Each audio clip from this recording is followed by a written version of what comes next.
In this video, we're going to cover some more advanced topics with our utility scale PVCAD software. It's going to include wind exposure, inserting Nextracker manufacturer-specific blocks, as well as the topography features in our software. So what I've got here is I've loaded a KML file. You're also free, of course, to draw this using standard AutoCAD polylines or import any DWG compatible file that has your boundary. So there's many ways to start a project, but in this case I'm using Google Earth. Here I'm just showing how I can also modify my Google Earth file using AutoCAD commands. I'm just drawing a polyline. I'm going to define that as an obstruction in this case. I'm giving it a setback of 10 meters. Once I've done that, I'm going to delete my map. It's not very useful anymore at this point. Once I've done that, I'm going to go over to my mechanical layout tab. I'm going to pick, for this example, Nextracker. I'm going to do 28 module strings, and then I'll pick a typical like 300-ish watt module. This is Pico Solar, say, from my module database, just as an example. The next thing I'm going to do is just define some things around ground coverage ratio, spacing between rows of trackers, and then going into my standard blocks, I'm going to define how many rows of trackers in each direction, define a standard block, and what the width of my access roads are, and my equipment pad keypads that I want to keep in my standard block. Once that's all set up, I can then insert my first standard block into my ground mount outline. I can use Shift-Tab to adjust insertion point, and then it'll fill it out with standard size blocks inside my area. And from there, I often like to go around and just clean up my standard blocks.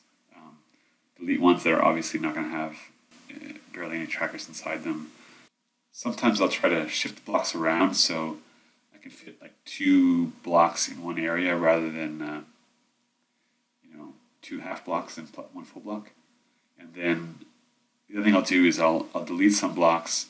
If there's like 2 partial blocks next to each other, I might delete one of them and consolidate 2 of the blocks into one larger block. Once all my blocks are set up the way I like them, I'll make layout. It'll fill in trackers inside the layout everywhere. And then once I see the automatic layout that comes back, I can make manual edits. So, for example, here we have a partial block that didn't get an inverter placed because the inverter is outside of the area of the block. So I'm just going to delete this tracker and then copy the inverter pad over where it should be. And then what I can do once I copy the inverter pad over is I can go back and add in 2 partial trackers underneath that inverter that will fit in there. So I'll go add tracker, taking rows from the top, and then just manually insert those 2 missing trackers underneath that inverter pad. So this is the kind of like manual edits you can do to tweak your layout to get it exactly the way you would like it to look. One advanced feature I can show you here is the ability to do wind exposure analysis. So if I click here, it'll actually run through every tracker in the layout and it'll define it according to its wind exposure. So if it's an interior tracker, an exterior tracker, if it's exposed to the south, exposed to the north, if it's a partial tracker exposed to the south or the north, it'll actually do that analysis and it places this as an attribute on the tracker itself. So if you do properties on the tracker, it'll give you an actual property value that tells you whether it's exposed south or exterior or interior tracker. And then if you're using Nextracker for your layouts, you can actually insert Nextracker specific manufacturer blocks into the layout. So again, I'll go over here, I'll hit the insert manufacturer block. We actually have the entire Nextracker block library, and we'll put all their blocks in along with all the pier locations and whether they're regular or heavy piers, which is useful for estimating project costs as well as obviously for construction. Okay, and the last thing we're going to cover is topography analysis inside PVCAD utility scale. So once you have your layout completed, you can go over to the Topo and Reports tab, and you'll see in the first drop-down we have 3 possible choices for topography data. We have flat site, no topography, which is just if you want to get a pier locations plan on a flat site. We have auto, which basically means you want to automatically import topography data available from Google because you don't have your own site survey. And then the third option is layer, which means you have your own topography data that's already in your drawing as a layer in AutoCAD. Let's start with an example using Auto. Select that option from the drop-down list and click the Import Topo button. You'll see a cloud of topo points get automatically imported into the drawing. Now, if I select any one of these points and view its properties, you can see it has an X, Y, and a Z coordinate in three-dimensional space.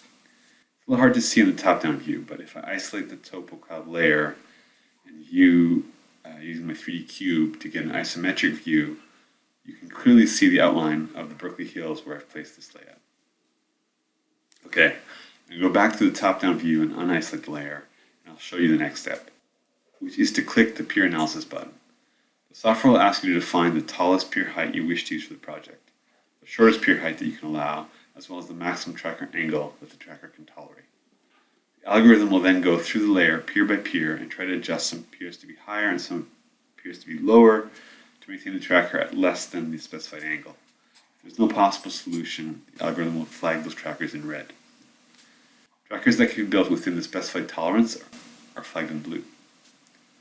Now, if I want to, I can rerun the pier analysis using different tolerances.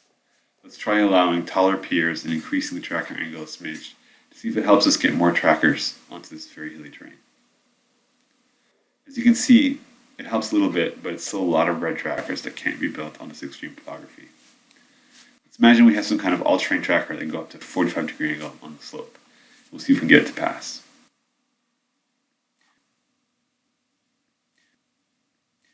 So you can see that does the trick. I'm not sure if anyone manufactures a tracker that can actually handle that extreme amount of slope, but if they could, you could do this entire extremely hilly terrain with trackers without having to grade the site.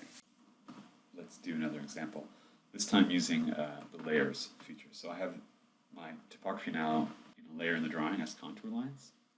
So what I'm going to do is I'm going to add that layer to the list of layers that contains topography information. In this case, there's actually two layers. There's the white layer and the red layer that both represent contours. So I'm going to have to go in and specify that both of those layers contain contours for it to analyze. Once I've done that, I can rerun my pier analysis and again give it maximum height, minimum height, and angle. And it'll do the analysis using the topography that's available in that drawing layer that I specified.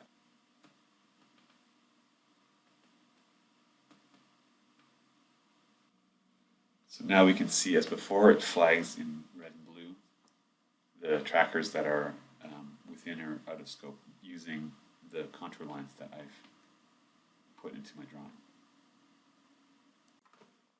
So once I've done that, the last thing I'll show you is you can export all of the pier information and tracker information in terms of locations and angles. Click this second button. I can export everything to a CSV file.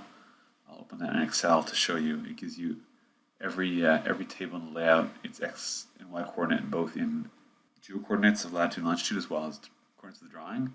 And then every pier, it gives you the coordinates of the pier as well as the height of the surface of the earth under that pier, the pier height itself, so how far the pier is above, and the angle of the table with respect to horizontal for every table in that layout or every track in that layout. So that concludes our demonstration of PVCAD advanced features. If you have further questions, please contact us at support@pvcomplete.com. Thank you.